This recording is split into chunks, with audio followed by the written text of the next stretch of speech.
why, and when we say sorry. So let me begin. So, to effectively teach children how to apologize, we have to show them how we also apologize. We need to encourage empathy. We discuss how actions affect others, and we guide them to acknowledge their mistakes. So, we tackle these points one bullet point at a time. So, firstly, we lead by example. So, we model it. For example, us adults, we also make mistakes in front of our children.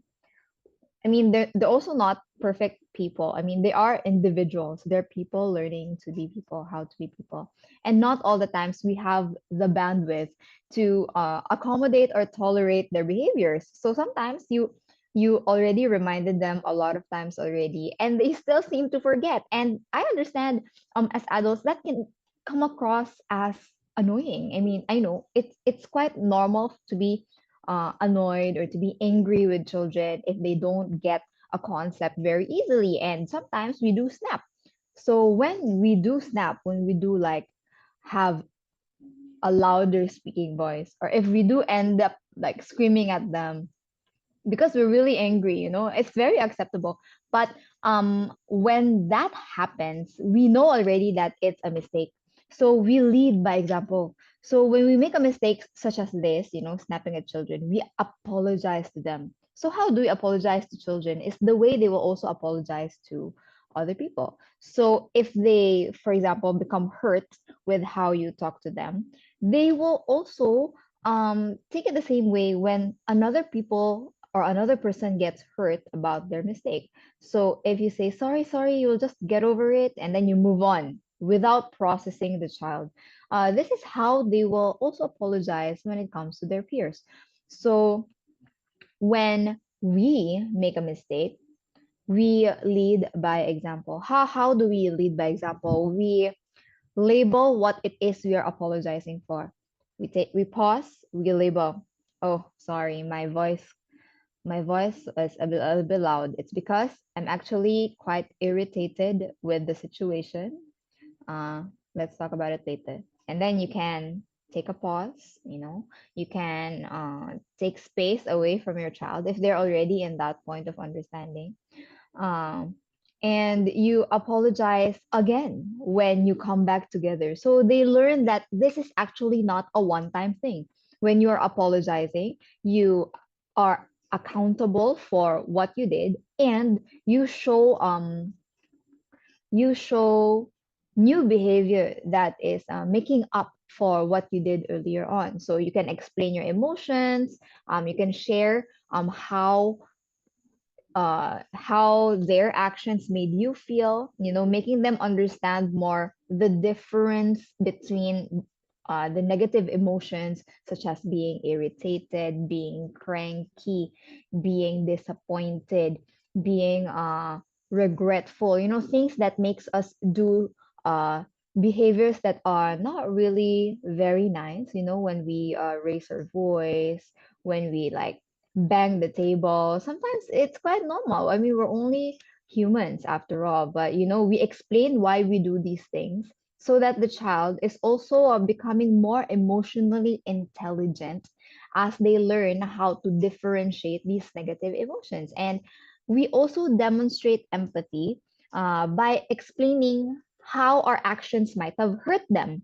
So we can say, okay, you might have felt that I don't want you anymore as a child, or you might have felt that I'm dismissing your feelings, or you might have felt scared because mommy is very big and you're so small, or daddy is so big and you're so small. You know, you might have been surprised, taken aback, uh, and this is why I'm apologizing to you because I don't want you to be scared by me. I don't want you to feel offended by me because I am your caregiver. I am your mother. I am your father. And I care about you. But it's just the situation right now is overwhelming me as a parent. You don't have to be perfect all the time for your child as well. You let them observe these interactions. You let them observe these natural. Um, natural responses to negative emotions. But at the same time, we also show them how we label our emotions, how we take accountability for the situation, how we learn to distance ourselves if we are unable to tackle on and communicate well yet. And come back, lead them by example by coming back to the discussion and try to process them along the way with your mistake. So with this kind of practice, you kind of hope that they absorb the process and try to imitate it when they do have conflicts with their friends. So when they do have a conflict with a peer of their own, you foster perspective taking. So how do we foster perspective taking for very, very young children? So of course, we encourage to, after encouraging children to identify and express their own emotions, we then help them understand the emotions of other people. Just like what we did by leading by example, we showed them that we know, or we somewhat have an idea of what they feel when we do the specific actions, say shouting at them. It might have made you feel scared. So that process, you replicate it and apply it when they are in conflict with another peer. So what do you think your friend might have felt when you push them? I mean, I know you want to be the first in line. Say, for example, they're lining up. All the children would want to be the first one. I mean, who wouldn't want to be the winner and have the bragging right of saying, I'm the first one? And, having the teacher say, line up after this boy or line up after this girl, to have that confidence that you were the fastest one in queuing up. uh, Children would want to be the first one, and in that situation, conflicts would arise when children would push each other to become the first, when children would use words, negative words that we don't really encourage in school, such as stupid, or you're very annoying. Children saying these things inside the classroom with the intent of hurting their friends is also not nice. So maybe when someone is doing that, you can ask, how would you feel if your friends pushed you? What do you think they felt physically? Do you think pushing is painful? What would have happened if your friend was pushed and say another person was passing by? Or if they were queuing up by the road, what if a bus passes by? What if someone turns around the corner and didn't anticipate that children would be pushing along the sidewalk? It could have been an accident. It could have been something dangerous. You take account all these things that could have happened and you explain it to your child, and maybe even use storytelling or role playing to help them gain more perspective about situations such as this. So instead of like directly telling them as well what to say and what to ask their friend, maybe you can give them the chance to explain themselves as well. So I understand that not all the time we will have that freedom to process our child in the middle of conflict. Sometimes you have 28 children and you're just alone in your room. So sometimes it's not available to you. So what you do then is you manage first, and when the time comes that there is a free time for you to connect with your children, that is when you explain to them. And if you are handling your own child and trying to teach them, some books that could help. These are some of my favorite books. For young ones, preschoolers, we can read the ones on top. So, Are We Still Friends? Helping children understand that even if we are in conflict, it doesn't mean that we will be enemies forever. Because, children, they've only spent time in this world for only 4 years. So, what they feel at the moment right now, might feel like a forever feeling to them. And when they do feel that feeling of shame, that feeling of making mistakes, feeling that I am not I am not enough for my friend. I might not be accepted next time. These feelings would also make a child not want to apologize because they will feel there is no redemption from this. This is their forever thing. So I like this book because there it shows that after you apologize and your friend accepts the apology, there is a chance, to rebuild the connection. There is a chance to be friends again. So sometimes apologies are not only for conflicts, it is also for children, using the things using the things of others. So it can be using our phones. If you're a mom or a dad, sometimes your child will be using your phone, and sometimes you have these rules and they forget. So um, this one is about forgetting the rules. So I like it because they also know that it is a process that we go through and it is normal. Other people also experience it and they are not alone.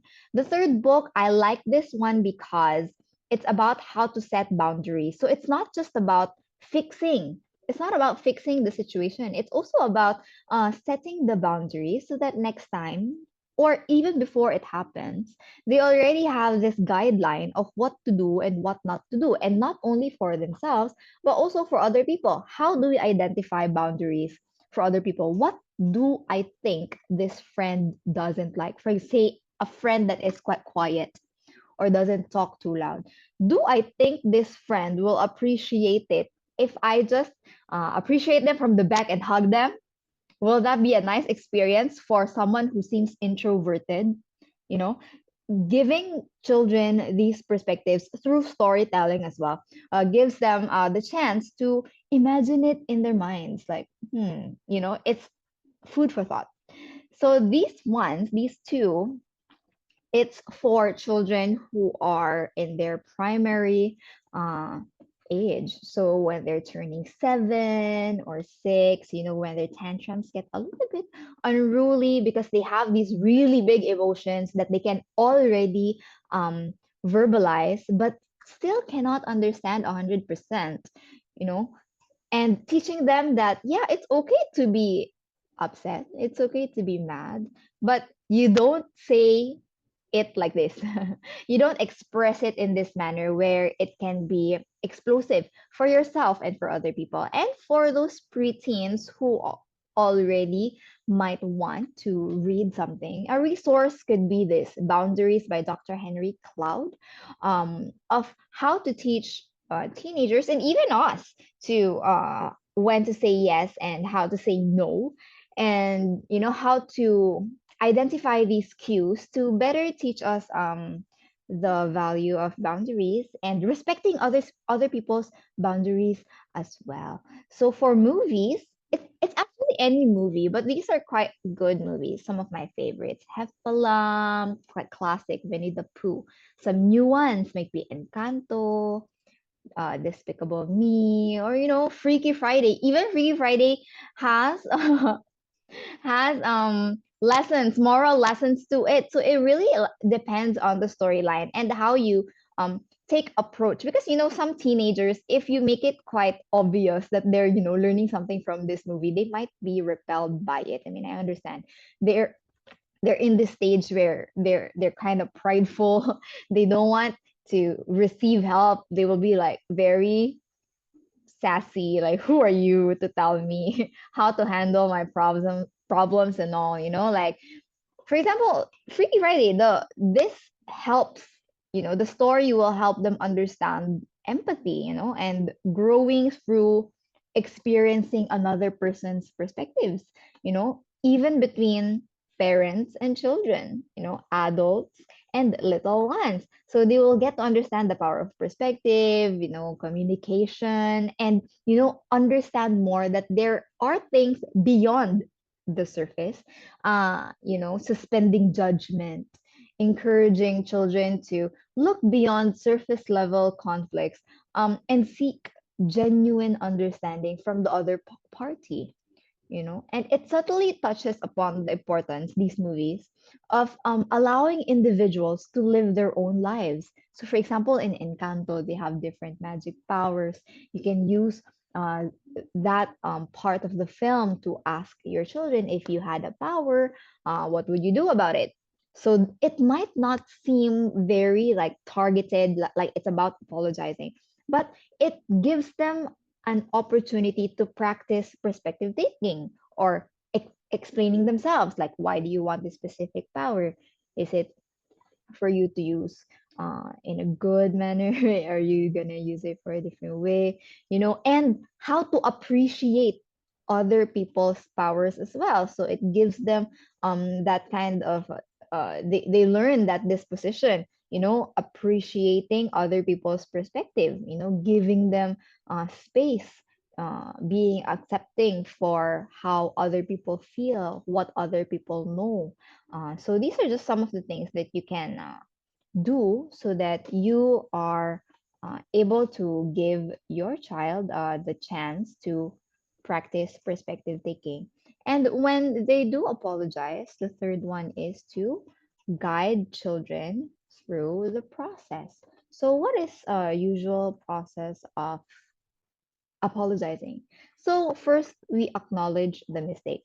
We help children recognize when they make a mistake or hurt someone, and we encourage them to admit it. So, it's not just, like like catching them on the spot and making them apologize all at once. It's more of them understanding, why is there a change in the environment at the moment? Why did I stop you in the course of your actions right now? Why did the people around you change the way they talk to you when you said this particular thing? These processing questions would help them realize their mistake without you telling it abruptly to them, because it will also be a problem for them if you will always um, tell them what they did wrong. There comes a time in the developmental stage of a child where you don't have to tell them no biting. You don't have to tell them, no hitting. For example, when they're already reaching the 5-year old mark, you would expect that a child is knowledgeable of some, certain social cues that they should adhere to have very healthy, very happy, fun filled classroom or home. And if they do not do that, you don't need to say no hitting, no biting, or gentle hands. You don't need to say this anymore. You got to stop them and ask them, why do you think I stopped you? Why do you think we're taking a pause? And then this gives them the chance to practice reflectiveness. Like, what did I do? Because sometimes they can be very spontaneous. They can be very out of it. Some children can be quite blurred, and they're not very aware of their actions. They say it first without thinking. They do it first sometimes without thinking. They only have a goal in mind, which is to protect themselves and put themselves first. And this is why we guide them. What mistake happened just now? Why do I have to have a timeout? Why does mom, give me ground me in my room, things like this.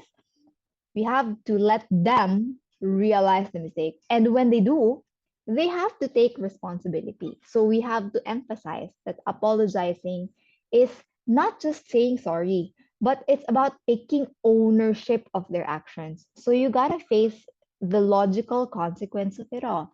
So, for example, your child is maybe playing with their food in the dining table, and sometimes you would use um, cutlery or plates that are ceramic or easily broken glass. And when they do are very unruly during meal times, sometimes accidents happen and they will topple over water, so all the water will be all over the floor, or more grave more grave accidents could be like shattering of the glass. So they have to take responsibility with that, of course, in an age appropriate manner as well. So if they topple over the water and they're already, say, 2 years old, and they're able to walk around, they know how to wipe already. They can grab a piece of cloth. Even if they're 2 years old, you will let them wipe off that water from the floor. They will be then they will realize, oh, this is so tiring. Just this morning, oh, just this lunch, a 5-year-old of mine was so excited about the cut vegetables in his bowl. So our lunch today got carrots, corn, and peas. That combination of vegetables. And this specific child uh, started flicking around the vegetables because they look like fun to play with. And when I asked him, hey, what are you doing? He was so happy to report to me, teacher, I am playing with my food. It's so colorful. And so when I noticed it already, all of the pieces are on the floor. Usually before, I would wipe it myself because, easy cleanup. There's 20 plus children walking around. Someone might attempt to eat it. Some might accidentally step on it. And, it's quite a hazard. So I would usually wipe it by myself, fast cleanup. But today, I told him to pick it up one by one. And, he actually wasn't able to pick it up, all of it. And he told me, teacher, this is tiring. Picking up the vegetables is tiring. And he was starting to complain how his back was hurting, how he wants to continue eating, how his friends are finishing up one by one and he still hasn't finished his food. He's still hungry and yet he is busy picking up these tiny pieces on the floor. And that is when I caught him in that teachable moment. You see, this is the consequence of your action. This is what you have to do. I mean, I cannot be cleaning up after you. That's what I told him. I cannot be cleaning up after you because my role is to facilitate the class, which is not just you, but the rest of your friends as well. And if I am cleaning, I cannot see everyone. So then he was like, oh, you're right. So I expect he would have some recall of that specific lesson tomorrow. And on the other chances that there will be colorful vegetables in our meals, he will not be flicking them around. And, because he already got tired today. It's the same with toddlers. They will also remember. So even if, for example, 2 years old, of course, we give them a lot of chances, but they will also realize that, oh, if I throw the glass or if I throw my cup, I need to wipe the floor, and it's tiring. They will get cranky. They will want to go back to eating. So they will have a recall of this if it happens a couple of times, and hopefully they will learn from it if you emphasize taking ownership of their actions. So of course, it's not only them fixing their mistake, but also us adults facilitating that process of them taking ownership of the consequences, fixing whatever happened, and it's not just about saying sorry. How else do we guide our children through the process? We discuss ways to repair the damage, or how else they want to do the consequence. Do you want to use the mop? Do you want to use the sweeper? Do you if it's with friends, do you want to talk about it now? Because some children might not be ready to say sorry immediately, might not be ready to say sorry today, not tomorrow, but we don't let go because these actions tend to be repetitive if we don't nip it by the bud. So we have to discuss it to them how they may repair or make amends for whatever they did. So it can be, if they're not ready to say the word sorry, they can offer a hug, they can offer a toy, they can help with a task.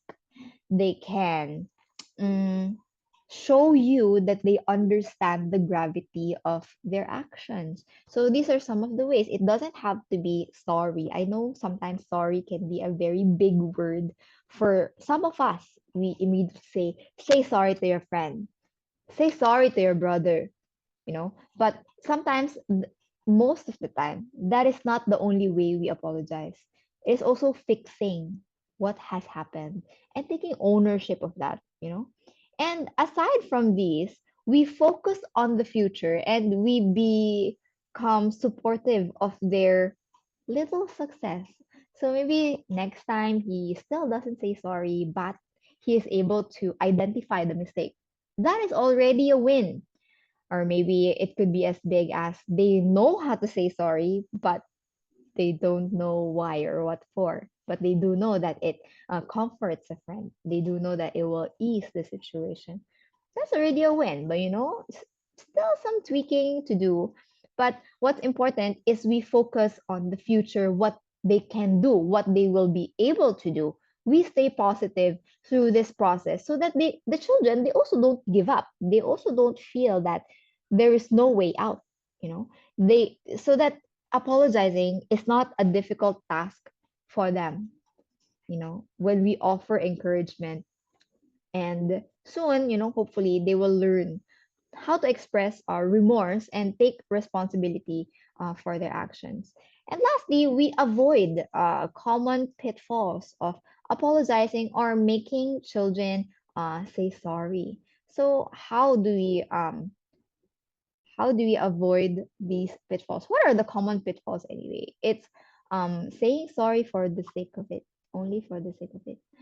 Um, but before that, oh, I forgot. We are going to talk about guilt versus shame. Okay, guilt versus shame. Because when they make mistakes, there are two things a child might feel. So some of them might feel guilty, and some of them might feel shameful. And let's have some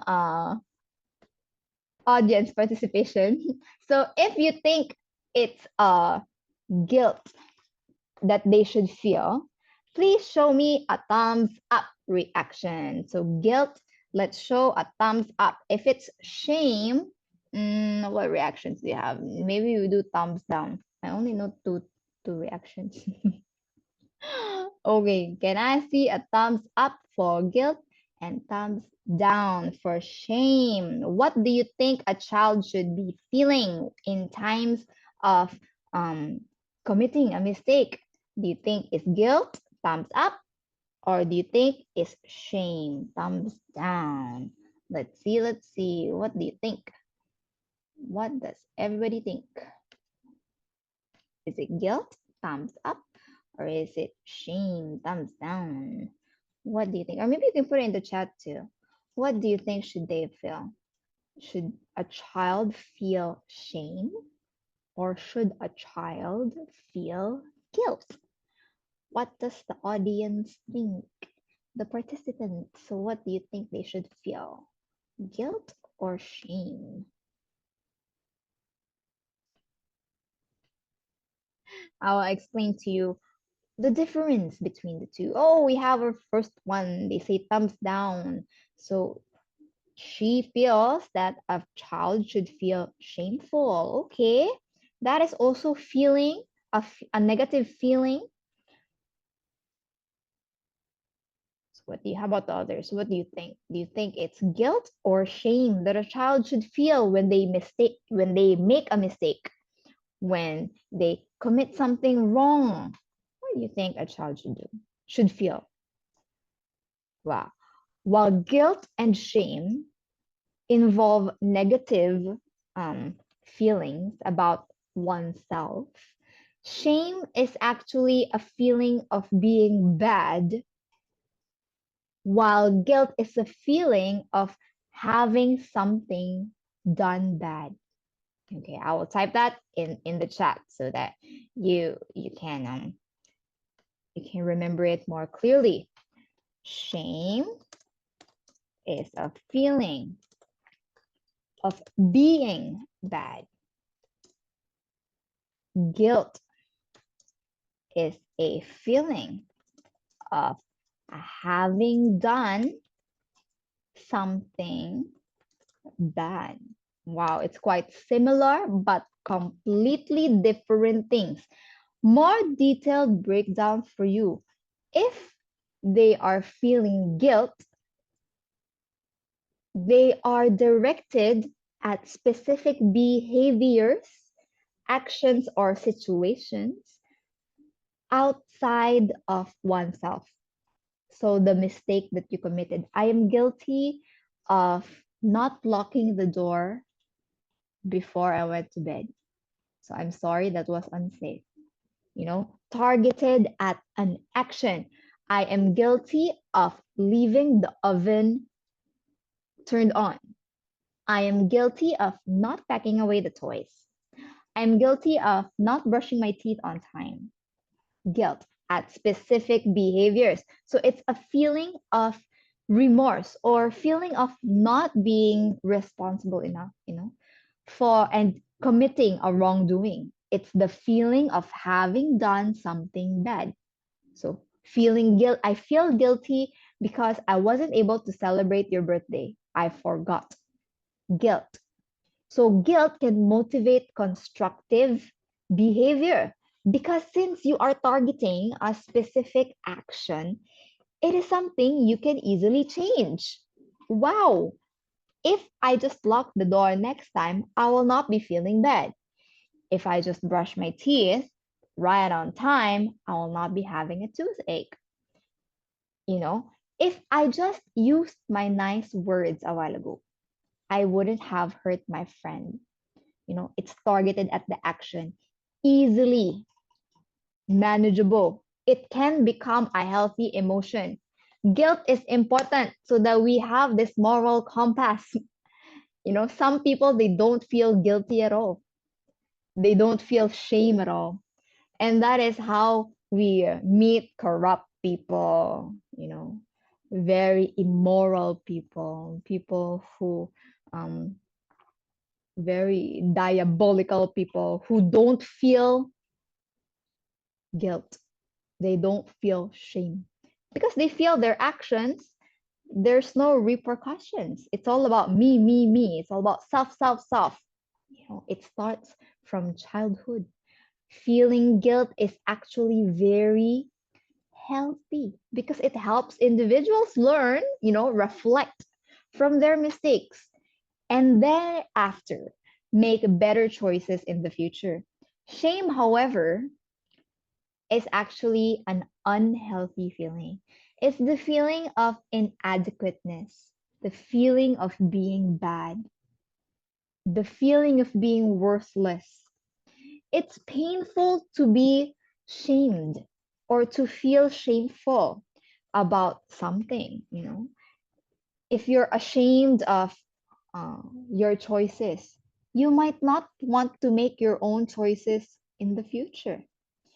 If you are shamed about not knowing the answer, you might not want to study further along the way. I mean, what hope is there if you don't know already, if you're shamed of not knowing, you know? For example, academics. The difference between being guilty because you didn't study and being shamed that you didn't study is that if a child, a teen, feels shameful that they were not able to target a specific grade, they will feel hopeless. They will be discouraged from coming to school, from trying again. But if they feel guilty, if they feel bad about the score and not about themselves, this will motivate them to work harder next time. This will motivate them to try another way, to seek help. But if they're shamed about themselves, it can lead to withdrawal, self-criticism, or decreased efforts to know more about oneself. So it starts when we are young, when the child is young. So we need to teach them the feeling of guilt. And the pointers that we discussed just now will help them understand this feeling of being guilty, that it's okay to be guilty. It means you are self aware. It means you know what you did wrong. And now that you know what you did wrong, you can fix it in the future. So aside from that, um I just want to put an emphasis that chronic shame can actually have a profound negative impact to someone or anyone's, a child's mental health, including increased risk of depression, anxiety, and low self-esteem. So these are things that when it's starting to grow within someone's heart already, they will have a hard time crawling out of it. So we start by not shaming children, but instead teach them the feeling of guilt. So thank you for your short participation there. Later on, you can ask more questions. Let's talk about the fourth point, avoiding common pitfalls. So now that we know how to lead by example, how to encourage children to learn perspective of other people, to learn how their perspective differs, and it's valid, but how other people's perspective also makes sense. And when put together, it is a whole variety of perspectives that can make up one truth. Perspectives. We guide them through this process and we talk to them unendlessly. We try again and again. We tell them we let them experience the consequence, and now we avoid the common pitfalls. And one of them is forcing apologies. Forcing a child to apologize can make them feel resentful because they're not ready to say it yet. They don't understand how to be sincere about it. They just know that it will stop everything. It will stop the drama. It will stop the nagging. But they will feel resentful.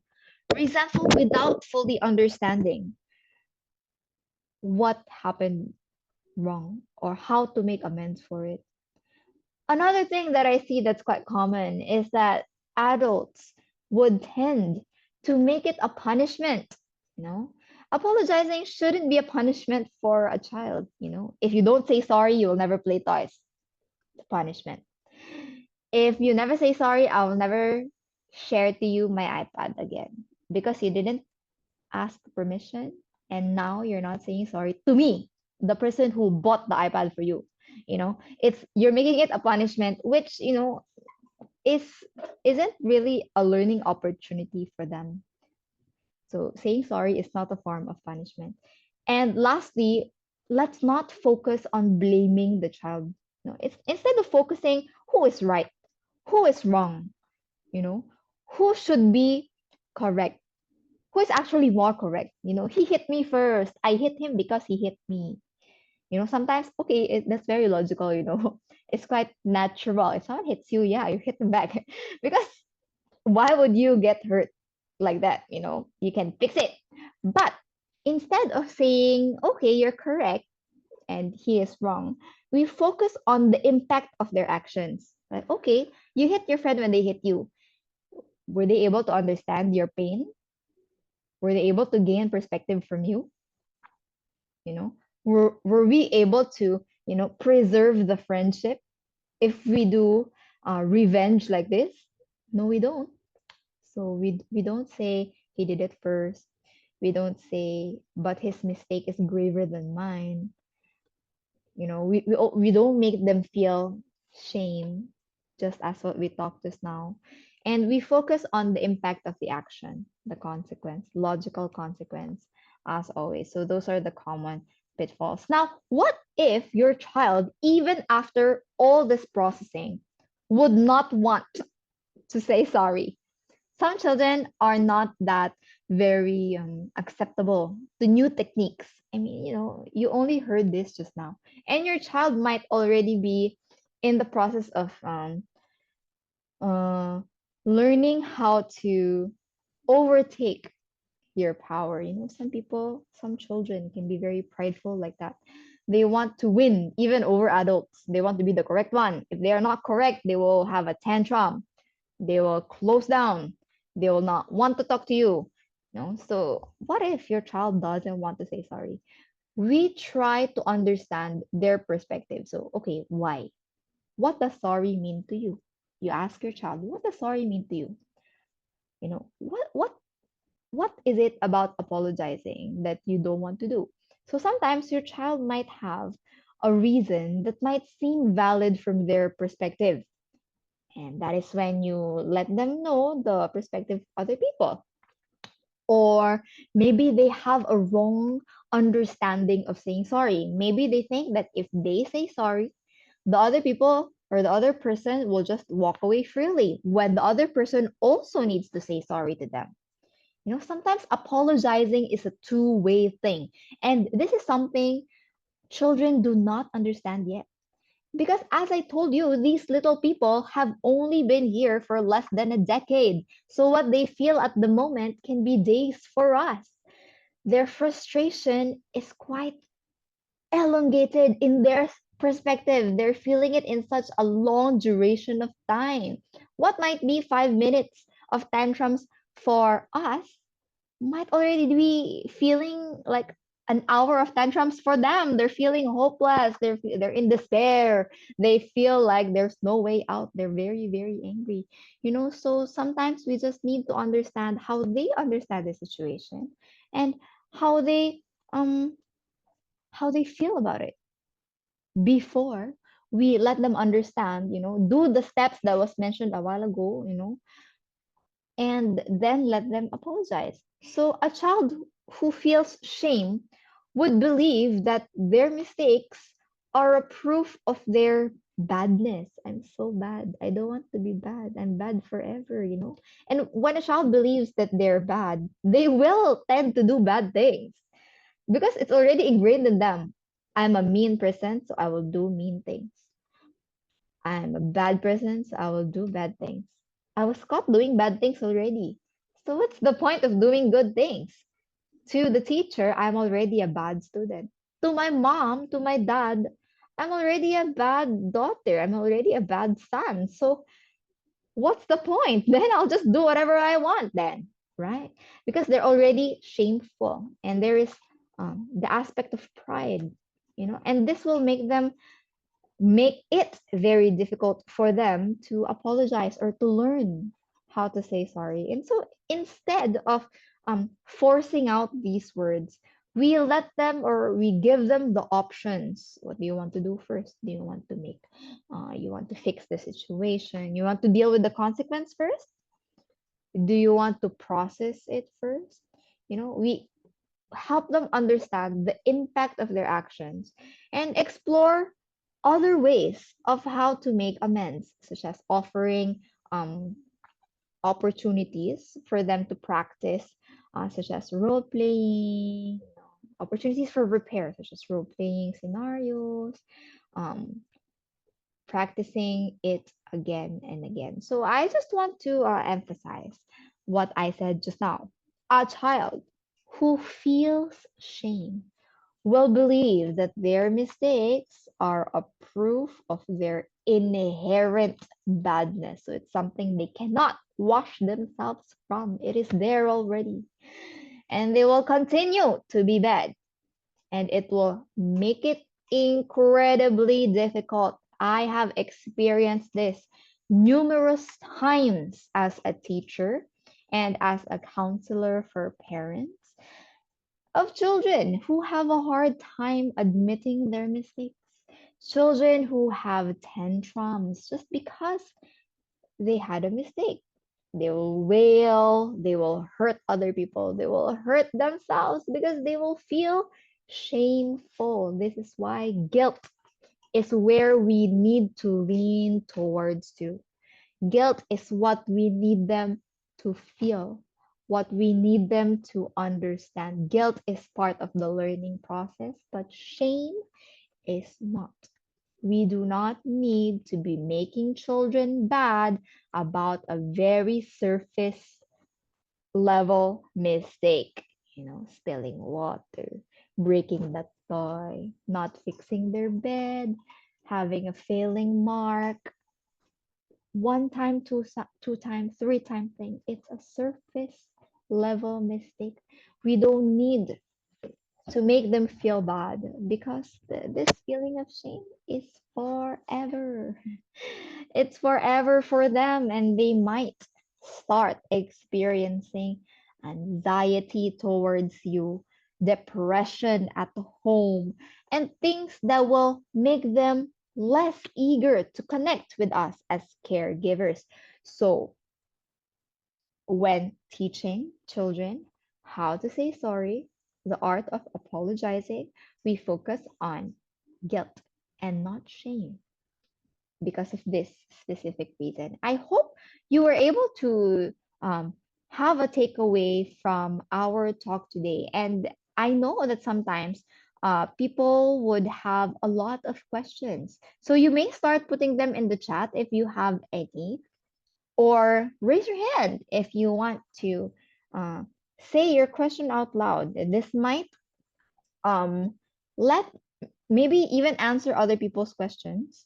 So if you have those, you can put it in the chat now because we still have a lot of time. And I know sometimes we always extend the time because you ask your questions when it is too late. And we need to end the class by 11. So if you have any clarifications or if you'd like to seek help with a specific situation you are handling right now, please raise your hand. Please raise your questions in the chat. Thank you. I will start unmuting. Yes, Godwin Ehiwe. I am unsure if I'm pronouncing it correctly. You may now unmute your microphone.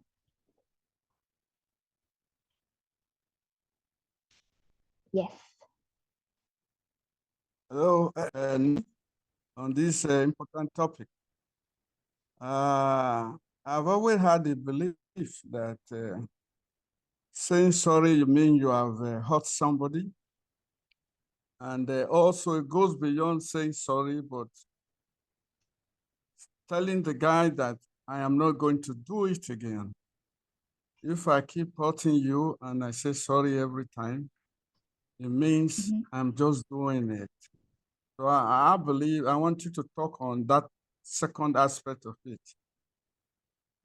Sorry means I will try not to do it again. So can you say something on that? Okay, I understand what you mean. So some children will use the story to be, to just get it over with, but they will not show actions that fix the actual mistake, right? I also experienced this at school, and what I usually do is I give the first offense. Okay, you can say sorry. Second offense, we remind them. But last week, you said sorry for the same thing. What makes it different now? Why did you do the same exact thing? What you understand their perspective. But on the third time out. Some teachers or some educators might not agree with me, but I feel that having a child experience timeout from their friends would also give them an understanding that if they do not behave appropriately,